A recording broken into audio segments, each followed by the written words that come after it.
मित्रांनो, आई कुठे काय करते या मालिकेच्या आजच्या भागामध्ये आशुतोष धावत पळत तयार होत असतो व नाश्ता करण्यासाठी नकार देतो.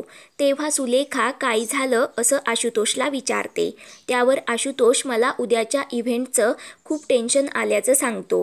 तेव्हा सुलेखा सर्व काही छान होणार असं बोलते. तेव्हा आशुतोष बोलतो, अरुंधतीलाही खूप टेन्शन आलं आहे. तिच्या चेहऱ्यावरून मला सर्व कळतं. उद्याचा दिवस तिच्यासाठी खूप महत्त्वाचा आहे. तिच्या चेहऱ्याकडे बघून मला आनंदही होतो आणि टेन्शनही येत आहे. परंतु आता हा इव्हेंट चांगला होणं आणि तिचा अल्बम लोकांपर्यंत चांगल्या पद्धतीने पोचणं हे माझं काम आहे. तेव्हा सुलेखा आशुतोषला विचारते, तू अरुंधतीबरोबर काही कॉन्ट्रॅक्ट वगैरे केलं आहेस का, की तिने फक्त तुझ्याच अल्बमसाठी गावं, इतर कुठेही जाऊ नये? त्यावर आशुतोष नकार देत, उलट मला असं वाटतं की या अल्बमनंतर तिला उत्तम म्युझिक कंपनीकडून बोलावणं यावं. या अल्बमनंतर बघ, तिला खूप लोकांकडून ऑफर्स येणार आहेत आणि तिने त्या घ्याव्यात. तिला कुठलंही कॉन्ट्रॅक्ट करून मला अडकून ठेवायचं नाही. तिने खूप पुढे जावं हीच तर माझी इच्छा आहे. तेव्हा ते ऐकून सुलेखा खुश होते व तिला मोकळेपणाने पुढे जाऊ देत, कारण मानसिक बंधनं खूप त्रासदायक असतात. आजपर्यंत तिला खूप जणांनी अडकवलं आहे. परंतु आता तिच्यावर कुणीच कशाच प्रकारची बंधनं घालू नका असं सांगतात. त्यावर आशुतोष होकार देत, मी कधीच तिच्या मार्गात येणार नाही, परंतु नेहमी तिच्यासोबत असेन असं बोलून लगेच तिथून निघून जातो. तर दुसरीकडे अरुंधती ऑफिसला जाण्यासाठी तयार होते. तर आई तिला चहा देतात. तेव्हा अरुंधती, तू आल्यामुळे मला खूप छान वाटत असल्याचं विद्याताईंना सांगते. तर तेव्हा विद्याताई बोलतात, एका वयानंतर आई आणि मुलगी मैत्रिणीच होतात. तुला कधीही माझी गरज लागली तर सांगत जा, मी येत जाईन, कारण आता निहारही खूप मोठा झाला आहे. तेव्हा अरुंधती सांगते, उद्याच्या कार्यक्रमाचं मला खूप टेन्शन आलं आहे. खूप मोठा घाट घातला आहे. त्यावर विद्याताई अरुंधतीला धीर देत सांगतात, ज्यांनी हा घाट घातलाय त्यांचा तुझ्यावर पूर्ण विश्वास आहे. सर्व काही छानच होणार.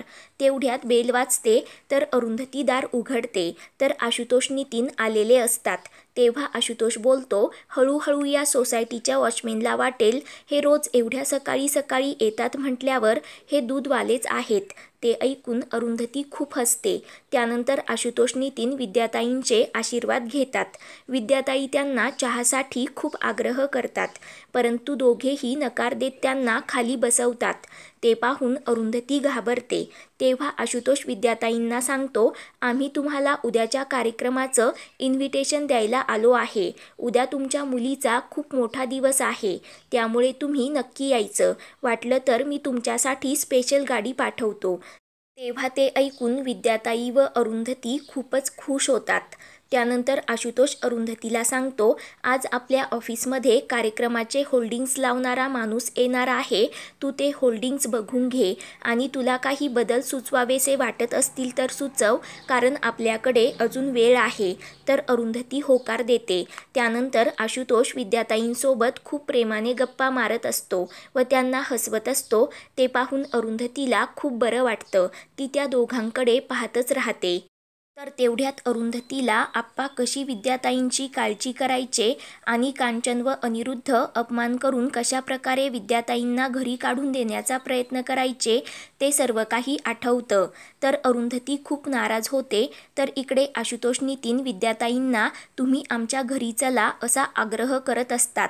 तेव्हा विद्याताई सांगतात, आता मी माझ्या मुलीच्या घरी आले आहे ना, थोडे दिवस इथे राहते. तुम्ही एवढ्या आपुलकीने बोलवता म्हटल्यावर मी तुम्हा दोघांच्या घरी नक्की येणार. त्यानंतर अरुंधती आशुतोष नितीनसोबत ऑफिसला जाण्यासाठी निघते. तर दुसरीकडे अनघा निखिलला खाण्यासाठी देते.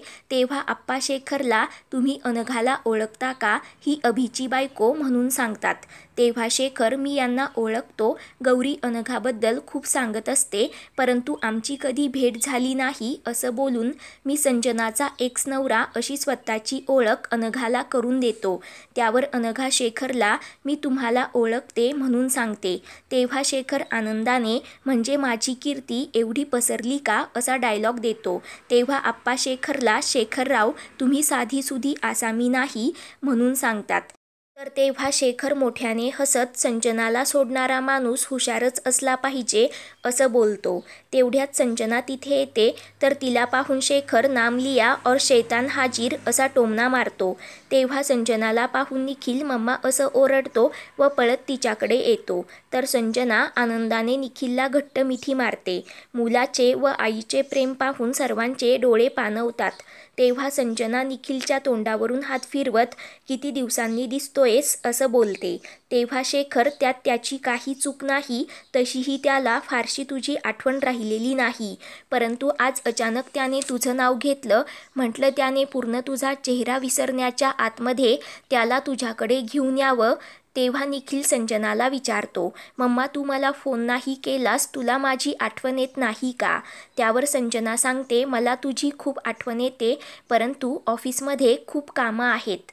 तेव्हा निखिल मी पुढचे काही दिवस इथेच राहणार असल्याचं संजनाला सांगतो. तेव्हा कांचन धक्क्याने पुढचे काही दिवस म्हणजे किती दिवस असं विचारते. तर तेव्हा शेखर पुढचं लीप इयर येईपर्यंत असं उत्तर देतो. मात्र कांचनला काही समजत नाही. तेव्हा निखिल संजनाला अरुंधती काकू कुठे आहेत असं विचारते. तर संजना तुला तिचं काय करायचं असा प्रश्न करते. तेव्हा शेखर त्याही हुशार असल्यामुळे इथे राहत नाही असा टोमणा मारतो.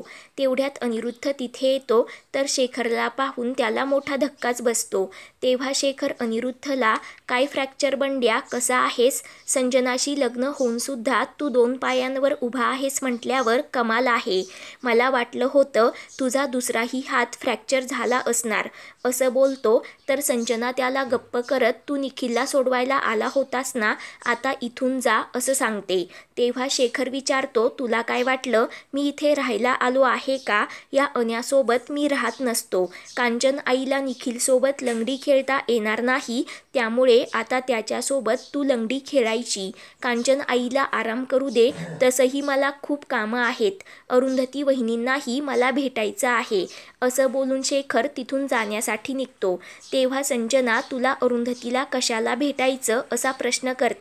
तर तेव्हा शेखर मला माझ्या शाळेच्या वहीमध्ये थोर लोकांची सही घ्यायची सवय आहे.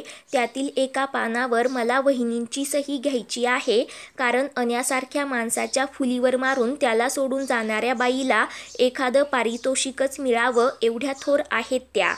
आणि मला गौरीकडून त्यांच्या अल्बमबद्दल सर्व काही कळालं आहे, त्यामुळे मी त्यांचं अभिनंदन करायला चाललो आहे असं सांगतो.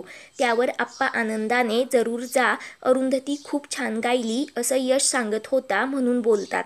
त्यावर शेखर सांगतो, त्या छानच गातात, फक्त त्यांना घराबाहेर पडण्याची खूप गरज होती, कारण अण्याने त्यांना कधीच गाऊ दिलं नसतं. पक्षाचं गाणं ऐकायचं म्हटल्यावर पिंजरा नाही झाड लावायचं असतं, हे या अण्याला नाही कळणार. तेव्हा अनिरुद्ध शेखरवर भडकतो, परंतु शेखर ऐकून न घेता तिथून निघून जातो. तर दुसरीकडे ऑफिसमध्ये सर्वजण कार्यक्रमाची तयारी करत असतात. तेवढ्यात होल्डिंगवाला माणूस तिथे येतो. तर तो दुसरा तिसरा कोणी नसून शेखर असतो व सुखाचे चांदणे असं संजनाकडे पाहत बोलतो. तर संजनाला त्याला पाहून मोठा धक्का बसतो. यश अरुंधती खूपच खुश होतात. तेव्हा आशुतोष सांगतो, आमच्या सर्व होल्डिंगचे काम हेच करतात.